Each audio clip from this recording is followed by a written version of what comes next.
I'm an enemy of religion. That's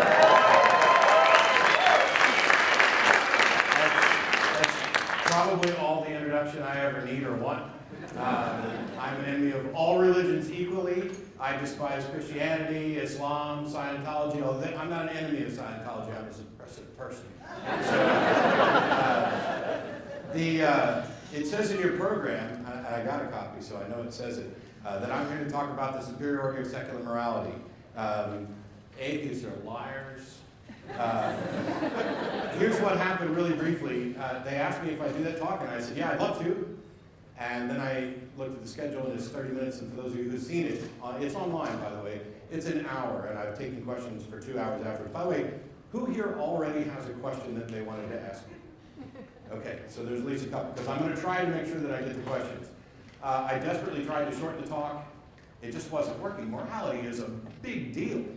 And it's really hard to put together in 20 minutes. This is the way you form a concise secular moral system. And by the way, we disagree on a lot of this amongst ourselves. During PZ's talk, the subject of objective morals came up. I happen to think that we can have objective moral values. And I talk about that as well. But let me tell you a little bit about what's been going on and why I find this topic so important. As Kyle mentioned, I end up doing a lot of debates on the TV show because it's a live call-in show. 6 years of that, and you can pretty much answer anything, or at least bullshit your way through the ones that you can't answer. But it's not the same debating with somebody on the phone as it is debating with somebody in person. And it's definitely different from debating in a formal environment like a university. And I've been doing more and more of those in the last couple of years. The first debate was at UMBC against an Orthodox priest named Father Hans Jacobsy. And the subject was the source of human morality. And Jacobsy was really interesting because throughout the entire debate, I spoke first and he spoke last. And he agreed with me on everything. He was acknowledging that yes, secular people can reach correct moral positions through purely secular means. And I was kind of dumbfounded because I had come to debate.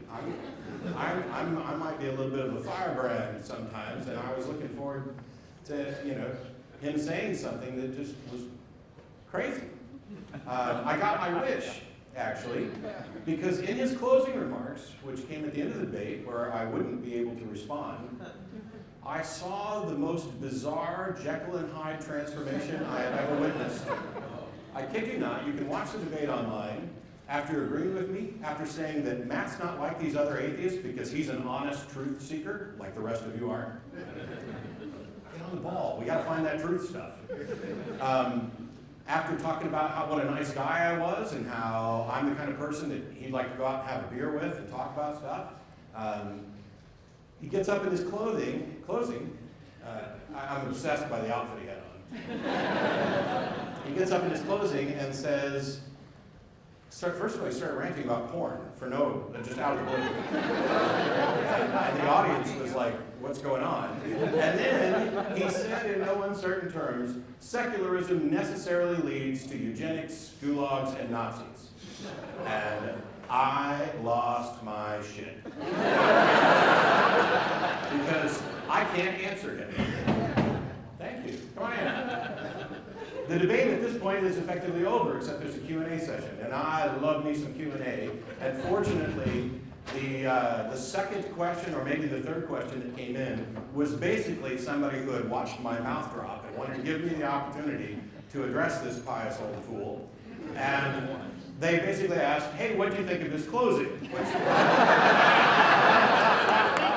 They phrased it a little bit better than that, but I went ahead with it, and I said that I educated him very nicely that there was no way in hell I would drink beer with anybody who was so dishonest as to flip-flop like that, agree with me through an entire debate, and then in a closing that I couldn't respond to, do one of the most immoral things I've ever seen, which is lie about secularism.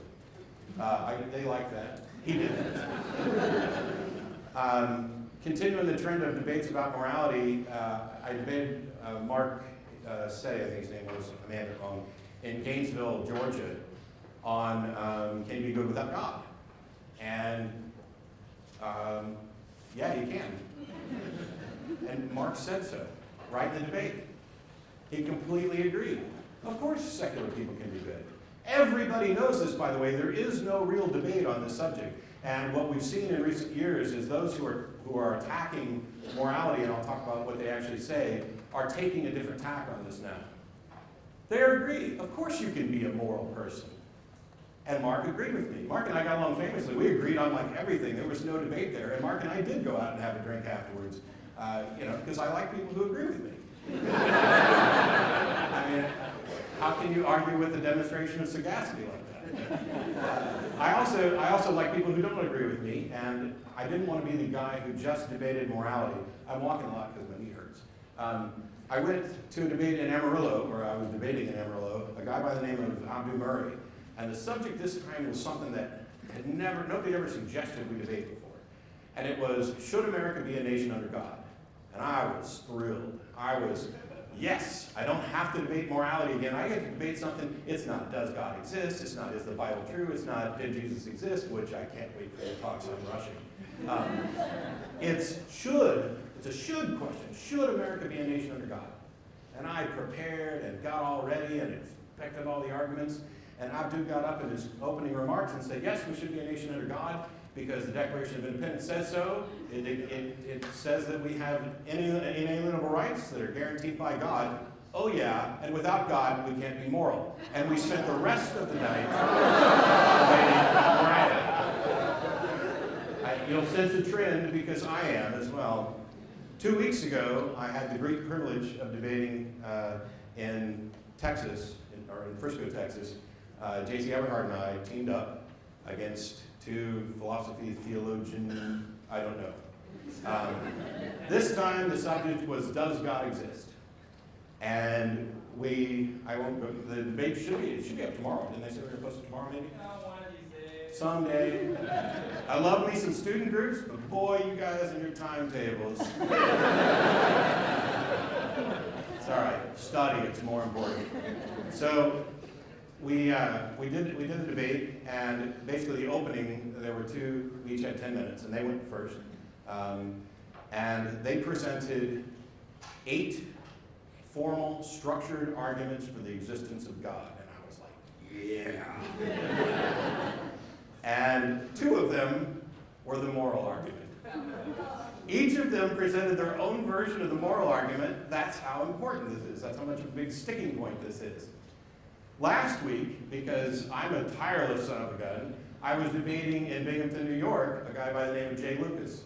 And this time the topic was also, does God exist?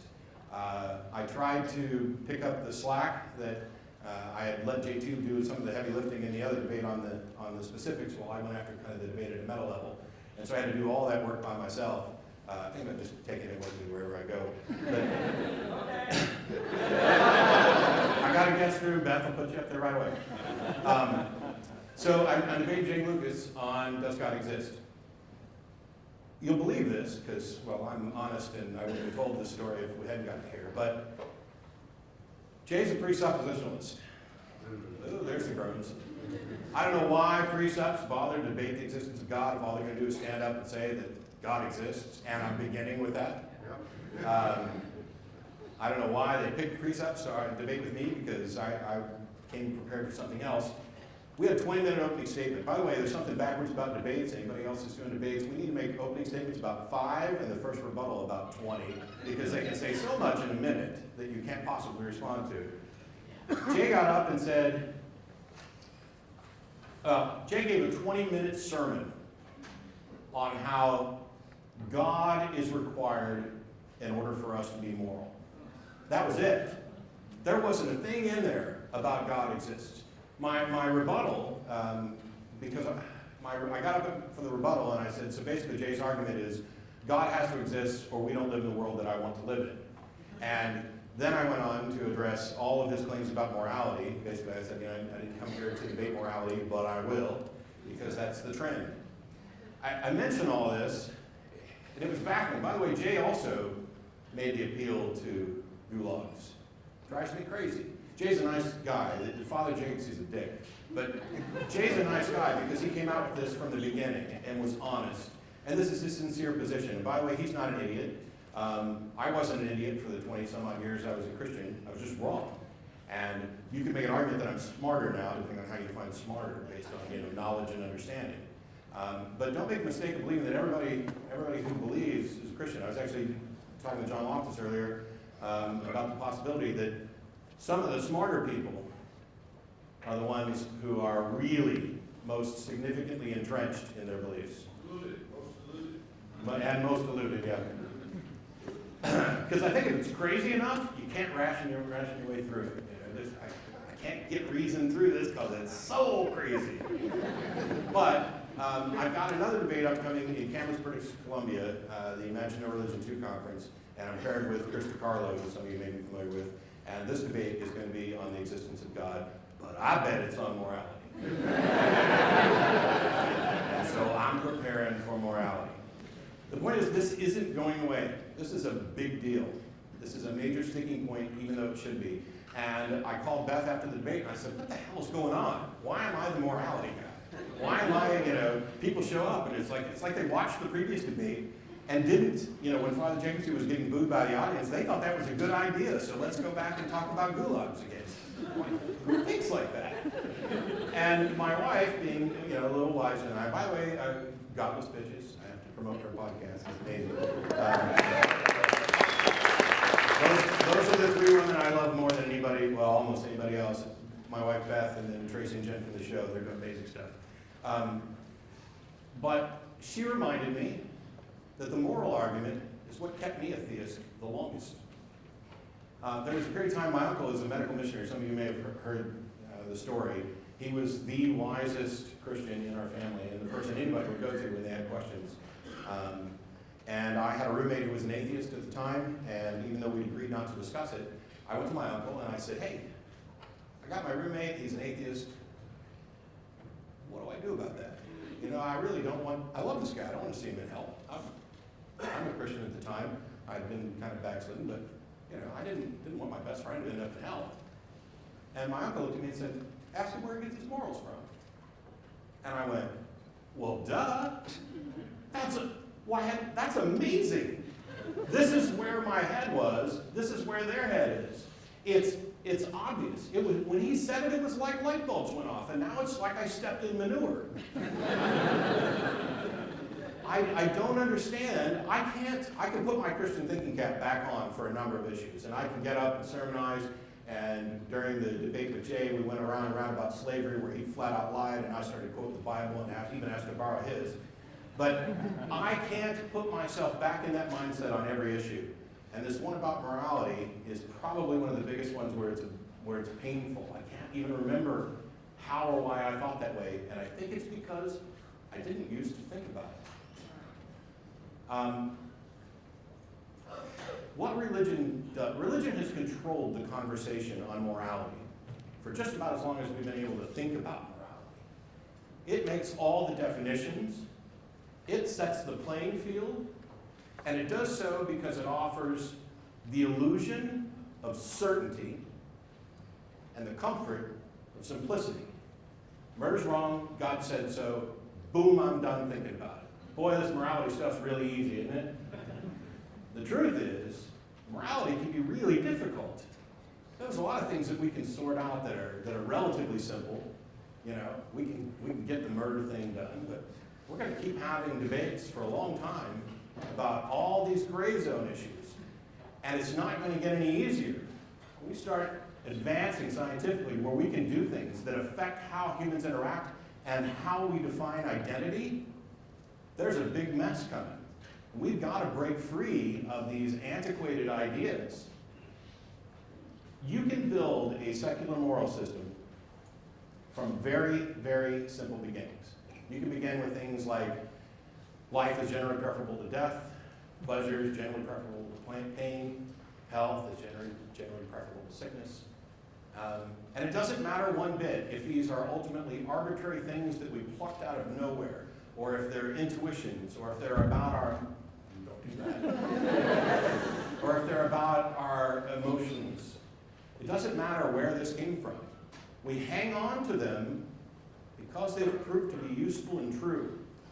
We evaluate the consequences of our actions with respect to specific goals. That's how we determine right and wrong.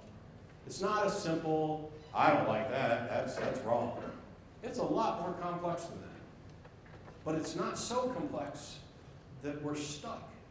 There's a lot of objections that religionists will lodge at secular morals.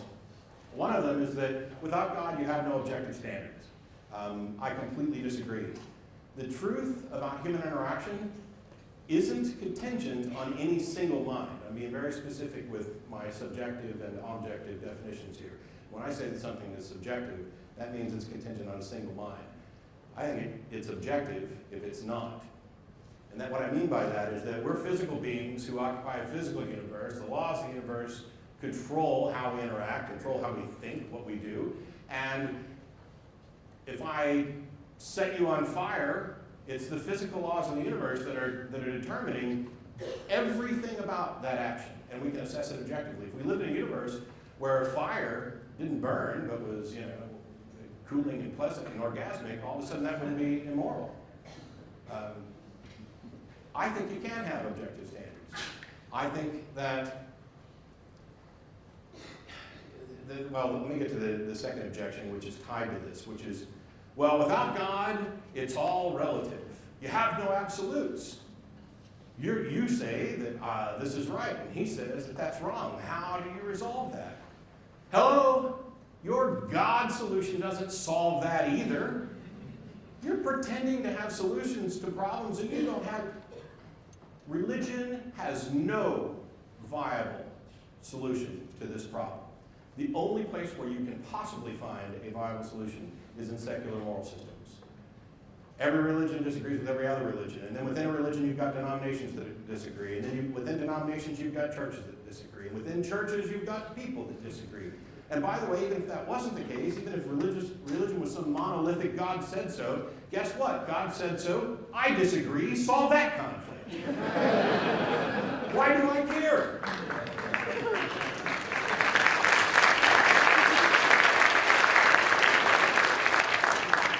Why do I care what your God has to say? You need to make a demonstration that there's some good reason for me to listen to authority. And how do you do that? You do it by evaluating the consequences of actions to goals. You consider the effect of things on human beings, and you use reason and evidence. The power of a secular moral system is that it is data-driven. It is able to correct itself. We can begin with those foundational principles, and if we find out any of them are wrong, any of them, including something that seems as obvious as life is preferable to death, we can change them. If it turned out, maybe we find out something about reality, that there is some kind of afterlife, and now death is preferable to life, and we've uprooted our foundation, and we've done so based on evidence. And if you do it before you get the evidence, you're a moron.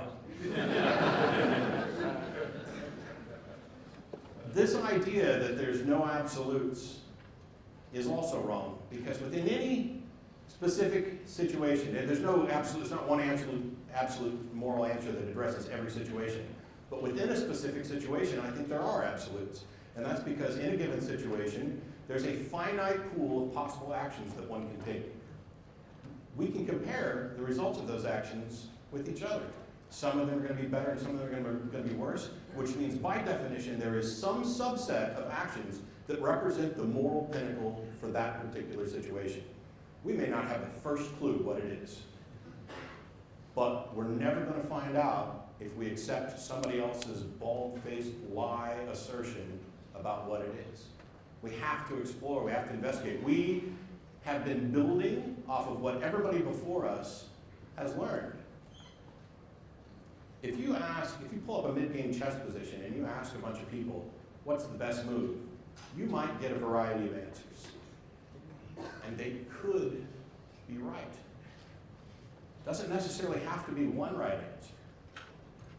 We could get a couple not so good answers, a couple optimal answers. But by and large, we're able to determine which answers are better and right.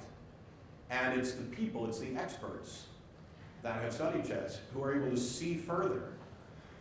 And they're the best ones at determining which moves are the right moves. The fact that there are multiple right answers doesn't mean that we just throw up our hands and forfeit the game. We've won. The fact that there are multiple right answers means we're winning. And it's the same thing is true, even though this is a common religious objection to morality, is, well, you say this is right, and he says that's right. Yeah, you know what? We can both be right. This isn't about just one simple, absolute, cut and dried path. That's the lie that religion has foisted upon the world. And it's really difficult to get past this. I can't, in the time we got today, I can't get into all of it. I do want to remind you that the whole talks are actually available online. But when we're kids, when we ask why, a lot of times we got that, because I said so. That's religion. Religion is offering because I said so. And that answer might have been fine in humanity's infancy. But we're grown-ups now. We're not, we don't know everything, but we ought to know enough. Because I say so is not a satisfying answer. And the reason it's not satisfying is because when we ask why, what we're looking for is an explanation, something with explanatory power that increases our understanding. Because I said so and God did it, those are pointless little platitudes. They're just, they're filler. They're filler. I don't want to answer your question. I don't have to answer your question. I don't have an answer to your question, but I'm damn sure going to pretend that I have one. And it's because I said so. We talk about why secular morality is superior. It's because we say so. And I don't mean that in a morally relativistic way. I mean that we say so. And the reason we say so is because we have learned, we've been able to, build off of the foundations that other people have left us and learn what works and what doesn't. And we also understand that we've got a lot more to learn. One of the best principles about secular moralities is that not only is it about getting better, but it's about getting better at getting better.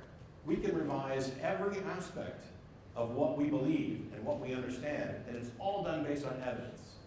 Religious models, how do they deal with conflict? Coercion, conquest. It's not data-driven. It's not evidence-based. It's all because I said so. And because I said so is a terrible answer. It's unsatisfying. But because we say so is empowering. We're all participants in this system. Secular moral systems are internally driven. Non-secular systems are externally driven. There's no guarantee that the needs of the participants in the system are being looked after in any way by a non-secular system. It's somebody else's opinion. It's, I'm doing this for your own good. Well, I'm sure you think so, but are you really? And is that what's actually coming out of it? I don't know about you.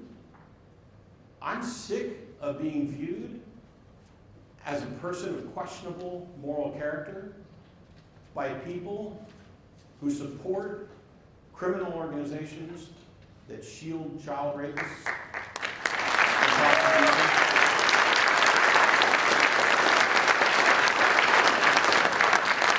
I'm not a second-class citizen to anybody who sanctions honor killings. I'm not a second-class citizen. They don't have any moral high ground if they're fighting against all forms of equality, if they're retarding scientific progress, and if they're refusing medical treatment that results in kids dying,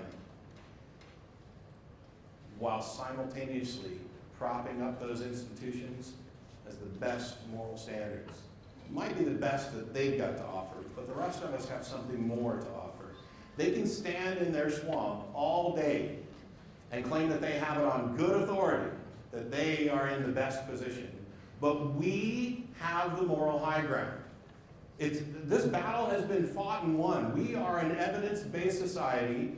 We understand what we can do with regard to morality. And whenever I'm in a debate, I'm going to cheat just a little bit here. Whenever I'm in a debate and they raise gulags, there's a part of me that just wants to go nuts.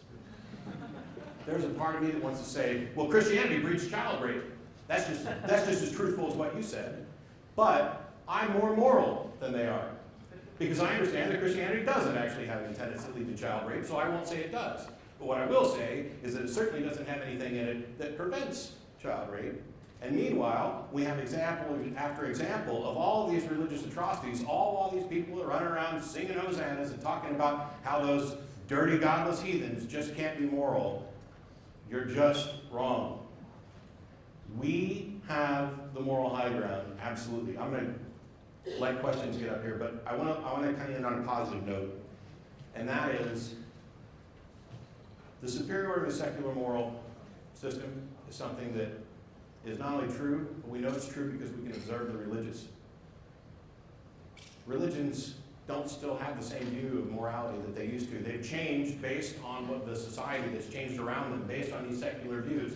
They already acknowledge that our way is better. It's just that they're so entrenched in their way that they take these secular moral positions and say, this is my new external source, and then cover it up and slap, God on it or insight from Jesus.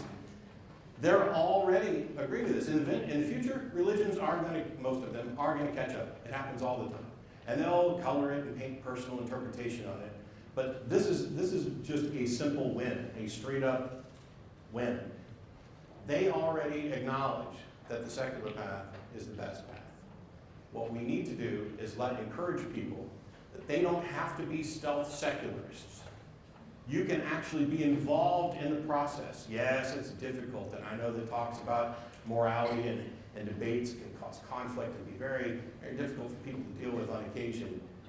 But you can be a part of the process, and I am going to spend the rest of my life walking around in universities and in debates and on the TV show and on the podcast and maybe even occasionally on Godless Bitches, doing everything I can to make sure that religion never again gets to set the stage, define the terms, or get the last damn word.